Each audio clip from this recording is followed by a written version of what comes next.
اے مسلمان عورت بطول بن جا، زہرا بن جا، اور اس عصر سے پنہا ہو جا، چھپ جا، علیحدہ ہو جا، تاکہ تیرے آغوش میں حسین جیسا بچہ پیدا ہو۔ گھر کی چار دیواری، وقرن فی بیوتکن ولا تبرجن تبرج الجاہلیۃ الاولی،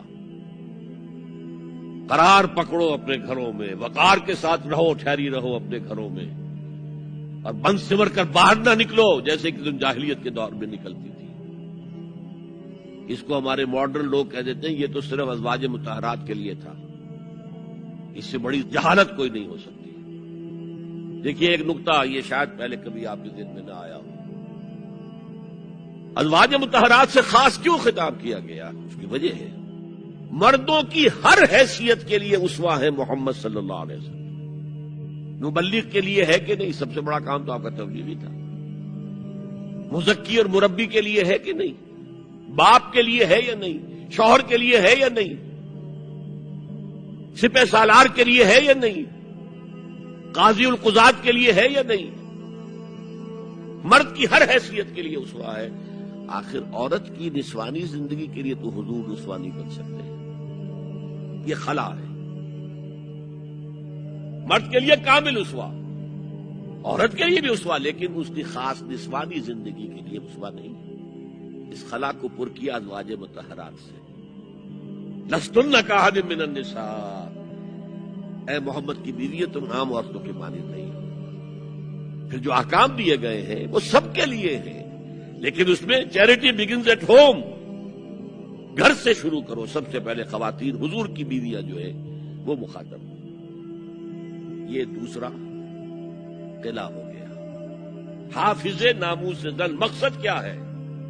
عورت کی عزت، عورت کی عصمت، عورت کی عفت کی حفاظت۔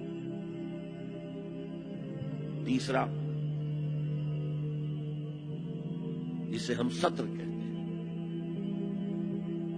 عورت گھر میں بھی ہے، گھر میں ہے، اور وہاں صرف محرم آئیں گے، نامحرم نہیں آئیں گے۔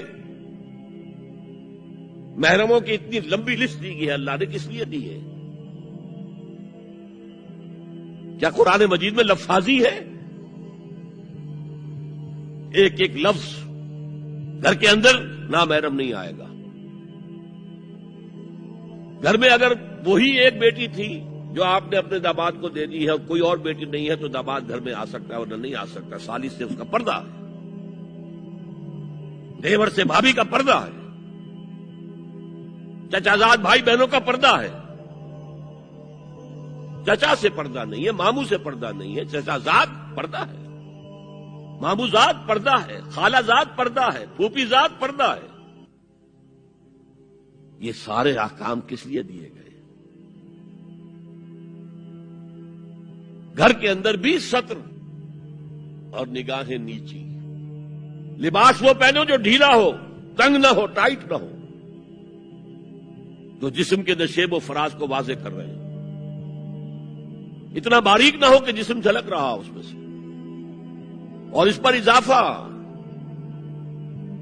وَاضْرِبْنَ بِخُمُرِهِنَّ عَلَى جُيُوبِهِنَّ، اپنے گریبانوں کے اوپر اپنی روڑنیوں کے، یہ خمار آ گیا کہ اوڑھنی ہوتی ہے، اس کے بکل مار لو، اس کے باوجود بھی نگاہیں نیچی رکھو۔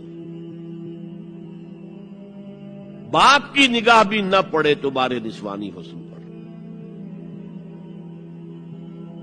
وہ بھی مرد ہے۔ بھائی کی نگاہ نہ پڑے، اہل ایمان تم بھی اپنی نگاہیں نیچی رکھو، اور اہل ایمان عورتوں تم بھی اپنی نگاہیں نیچی رکھو۔ 3 پردے ہیں مسلمان عورت کے،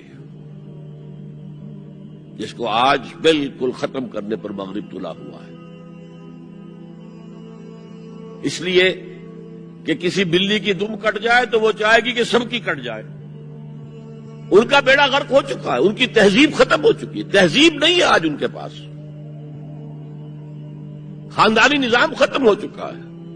بوڑھے والدین کو لے جا کے اولڈ ہاؤسز کے اندر پھینک دیا، اور وہ سال سال بھر ترستے رہتے ہیں، کوئی نہ بیٹا آتا ہے نہ بیٹی آتی ملنے۔ بس ٹھیک ہے نا، ہم نے فریج دے رکھا ہے، سب کچھ سامان وہاں پہ ہوتا ہے، ٹیلی ویژن دے رکھا ہے، اپنا وقت گزاریں۔ اپنے بیٹے